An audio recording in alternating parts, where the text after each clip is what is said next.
आपने अक्सर नोटिस किया होगा कि खाने के बाद पेट में भारीपन आ जाता है। खाने के बाद पेट फूल जाता है। खाने के बाद आपको ब्लोटिंग की फीलिंग आती है। आप 2 रोटियां खाते हैं तो भी आपको लगता है कि आप जैसे 5 रोटी खा के बैठे हुए हैं। आपने 9 बजे नाश्ता किया तो भी आपको लगता है कि 12 बज गए दिन के, लेकिन लगता है खाना यहीं रखा हुआ है और अब मैं आगे खाना नहीं खा पाऊंगा। ये जो इस तरह की जो फीलिंग आती है, जो स्टमक ब्लोट होता है खाना खाने के बाद, ये बहुत जो है ना प्रॉब्लमेटिक इशू है and large number of people, लंबी पॉपुलेशन इस प्रॉब्लम से सफर करती है। ये जो ब्लोटिंग है, ए कॉमन प्रॉब्लम, लेकिन ये सिंपल हमेशा गैस नहीं है, क्योंकि लोगों का ये कंसेप्ट है कि गैस बन गई इसलिए पेट फूल गया है। तो सिंपल गैस इस तरह की प्रॉब्लम नहीं करती। आज मैं इस पर बात करूंगा। आज मैं प्रैक्टिकल जो सिम्टम्स है उनकी बात करूंगा, कुछ वार्निंग साइंस की बात करूंगा, इन बहुत सिंपल क्या सोल्यूशन आप निकाल सकते हैं घर में, उनके बारे में भी बात करूंगा। ना सबसे पहले ब्लोटिंग को समझिए। जो ब्लोटिंग है एक सेंसेशन है, लेकिन ब्लोटिंग कभी कभी विजिबल स्वेलिंग भी हो सकती है। मतलब आपको यहां पर हेवीनेस महसूस होती है ब्लोटिंग, लेकिन कभी पेट आपको बड़ा भी दिखाई दे सकता है। जो फुलनेस की फीलिंग आती है, ये आती है हमेशा खाना खाने के बाद, कि आपको लगता है कि पेट बहुत ज्यादा भर गया। इसके अलावा आपको कुछ तना हुआ भी दिखाई देता है। कभी ऐसा होता है कि तना हुआ तो नहीं दिखता, लेकिन अंदर से बहुत स्ट्रेच महसूस होता है, या बहुत प्रेशर महसूस होता है, या टाइटनेस महसूस होती है। कभी ऐसा होता है कि साइज में बड़ा हुआ दिखाई देने लगा, या डिस्टेंडेड दिखाई देने लगता है, तो फुलनेस हो सकती है, टाइटनेस हो सकती है, या डिस्टेंशन हो सकता है। ये तीनों के तीनों ब्लोटिंग की कैटेगरी में आते हैं। अगर हम कॉमन कॉजेस को देखें जो एनकाउंटर होते हैं डे टू डे लाइफ में, वो क्या हो सकते हैं? सबसे इंपॉर्टेंट जो कारण है कि अगर आप बहुत तेज रफ्तार से खाना खाते हैं, बिल्कुल मैराथन की रनिंग की स्पीड से खाना खाते हैं, कि खाना बिल्कुल 3 मिनट में खत्म कर ही देना है। अगर आप बहुत तेजी से खाना खाते हैं तो आप बिल्कुल, बात सही है कि आप उसको ठीक से चबाएंगे नहीं एंड बहुत सारी एयर को आप स्वेलो करेंगे। ऐसा होगा, पेट फूलेगा। अगर आप खाना खाते समय बहुत बातें करते हैं लगातार, तो भी आप यही करेंगे तो पेट फूलेगा। आपको बहुत ज्यादा च्युइंग गम खाने की आदत है तो आप एयर को स्वेलो करेंगे, आपका पेट फूलेगा। और आप बहुत कार्बोनेटेड ड्रिंक्स पीते हैं, कोलास पीते हैं, सोडा पीते हैं, तो आपका पेट फूलेगा। इसका मतलब यह है कि आप बहुत फास्ट खाना खाते हैं तो आप एयर ज्यादा स्वेलो करेंगे and bloating is a common problem. तो इसलिए फास्ट ईटिंग सबसे मेन कारण है जो ब्लोटिंग के लिए जिम्मेदार है। नंबर 2 पर आते हैं फूड की ट्रिगर्स। आपने क्या खाया? आप जरा ध्यान से देखिए, जो बीन्स होती हैं और दालें हैं, वो कभी कभी इस तरह की प्रॉब्लम लेके आती हैं। बीन्स में जैसे आप राजमा यूज करते हैं, इनमें कुछ कार्ब ऐसे होते हैं जो आपकी इंटेस्टाइन प्रॉपर्ली डाइजेस्ट नहीं कर पाती है। ऐसे ही कुछ दालें, ये बहुत लोगों का ऑब्जर्वेशन होता है कि वो अरहर की दाल खाते हैं तो पेट फूल जाता है। तो जो दालें हैं वो भी कभी कभी हेवीनेस लेके आती हैं, और जो बीन्स हैं वो भी हेवीनेस लेके आती हैं। जो मिल्क है या मिल्क के आइटम्स हैं, अगर आपको लैक्टोज ठीक से डाइजेस्ट नहीं होता है तो इसके चलते हेवीनेस की फीलिंग आएगी। बहुत सारे लोग ऐसे हैं जो ये मानते हैं कि जो अनियन है एंड गार्लिक है, उनमें उनको अगर यूज करते हैं तो उसके चलते इस तरह के सिम्टम्स प्रेसिपिटेट होते हैं। ये बात बिल्कुल सही है कि फॉडमैप डाइट में ये बड़े इंपॉर्टेंट कंस्टिट्यूएंट्स हैं जो इस तरह की हेवीनेस के लिए जिम्मेदार होते हैं। जैसा मैंने कहा कि जो फिजी ड्रिंक्स हैं, जैसे कोलाज है, सोडा है, कार्बोनेटेड गैस है, ये आप स्वेलो करेंगे तो आपका पेट फूलेगा। तो ये बात सही है कि ये जो फूड आइटम्स हैं ये आपको परेशान कर सकते हैं। नंबर 3 पर आता है constipation. Whatever may be the cause, अगर आपको रोज इंटेस्टाइन क्लियर नहीं होती है, आपको जो लेट्रिन है वो हार्ड होती है, आपको बहुत स्ट्रेन करना पड़ता है, आपको लगातार इनकंप्लीट इवैक्यूएशन की फीलिंग रहती है, तो जो ब्लोटिंग है वो हमेशा एक सेकेंडरी सिम्टम है जो आपको महसूस होगा। नंबर 4 पर आता है फूड इंटॉलरेंस। फूड इंटॉलरेंस से मेरा मतलब है, जैसा मैंने कहा कि आपको अगर लैक्टोज इंटॉलरेंस है तो आपको ब्लोटिंग भी होगी, क्रैम्प भी होंगे, लूज स्टूल भी होंगे, और ये बिल्कुल नॉर्मल है फॉर ऑल दोज पीपल जिन्हें दूध ठीक से डाइजेस्ट नहीं होता है।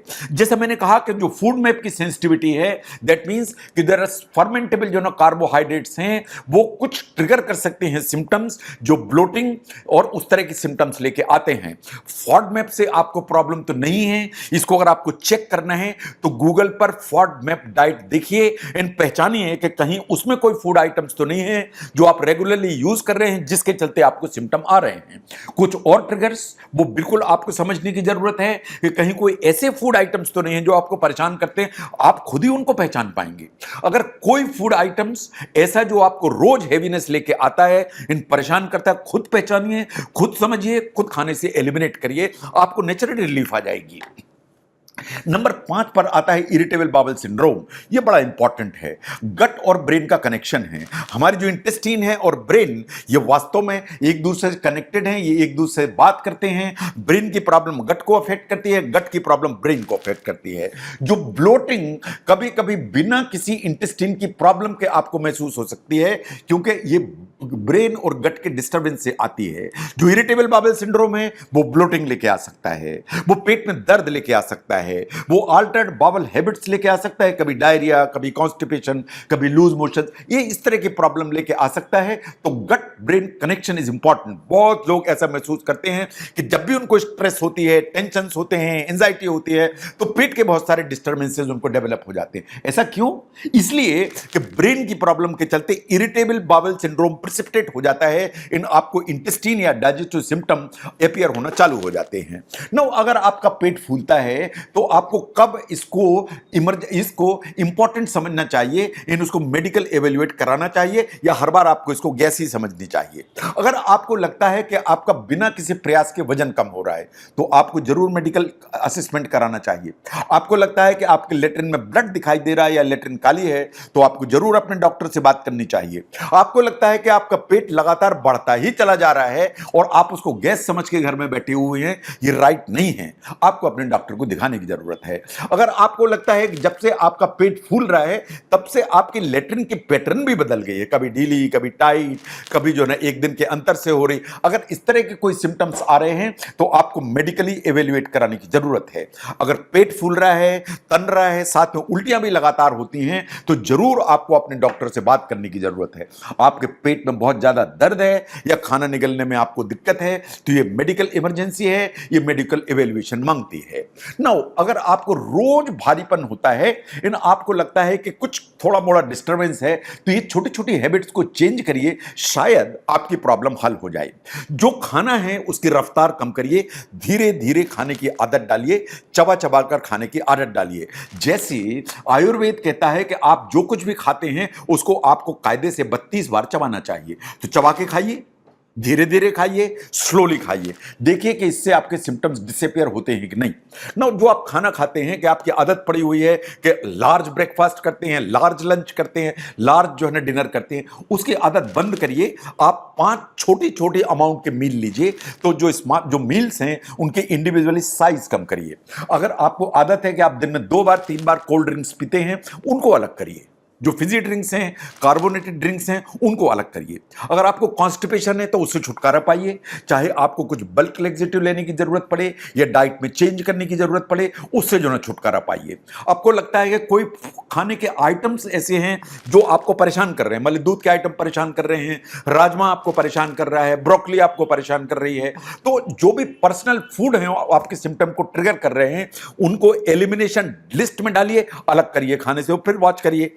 एक रोज करीब करीब 30 मिनट अगर आप फिजिकल एक्सरसाइज करेंगे एरोबिक नेचर की, इसका मतलब आप रनिंग करेंगे, जॉगिंग करेंगे, स्विमिंग करेंगे, रस्सी कूदेंगे, anything of the aerobic nature for 30 minutes, इनमें मान के चलता हूं कि अगर ये 6 काम आप करेंगे तो अगर ये लाइफस्टाइल से रिलेटेड ब्लोटिंग है ये धीरे धीरे धीरे धीरे खत्म हो जाएगी। लेकिन अगर आप समझते हैं कि ये आपने सब प्रयास किए, इनके बावजूद भी आपकी जो प्रॉब्लम्स हैं वो सेटल नहीं हो रही हैं, ये इस चीज का संकेत देते हैं कि आपको अपने डॉक्टर से बात करने की जरूरत है। तो एट द एंड फ्रेंड्स, जो ब्लोटिंग है या खाना खाने के बाद जो पेट फूल जाता है, ये एक सिम्टम है, ये एक लक्षण है। ये जो लक्षण है ये इस चीज का इंडिकेशन है कि इसके कारण को आपको ढूंढने की जरूरत है। जो कभी कभार पेट फूलता है, ऑकेजनल ब्लोटिंग है, वो सभी को होती है, मुझे भी होती है, किसी को भी हो सकती है। लेकिन ये लगातार जो ब्लोटिंग है, ये आगे बढ़ती हुई ब्लोटिंग है, ये प्रॉपर एवेल्युएशन मांगती है। आप अपनी आंत की आवाज को पहचानिए, और जो रेड फ्लैग्स हैं उनको पहचानिए, उनको नजरअंदाज मत करिए। जो पेट खाने के बाद फूलता है वो आपकी लाइफस्टाइल से जुड़े हो सकता है, लेकिन ये कभी कभी इनर प्रॉब्लम्स की तरफ संकेत देता है। अगर ये लगातार प्रोग्रेसिव है तो आपको अपने डॉक्टर से बात करने की जरूरत है। अगर इस प्रॉब्लम को समझने में कि खाना खाने के बाद क्यों पेट फूलता है इस वीडियो ने आपको हेल्प की तो जरूर शेयर करें, इस चैनल को जरूर सब्सक्राइब करें, नोटिफिकेशन ऑन करें ताकि इस तरह की जो इंफॉर्मेटिव वीडियोस हैं आपको पहचानने में हमें मदद हो सके। मैं doctor V K Mishra from gastro liver hospital, Swarup Nagar, Kanpur. Thank you very much. It's not a game, it's a rich thing.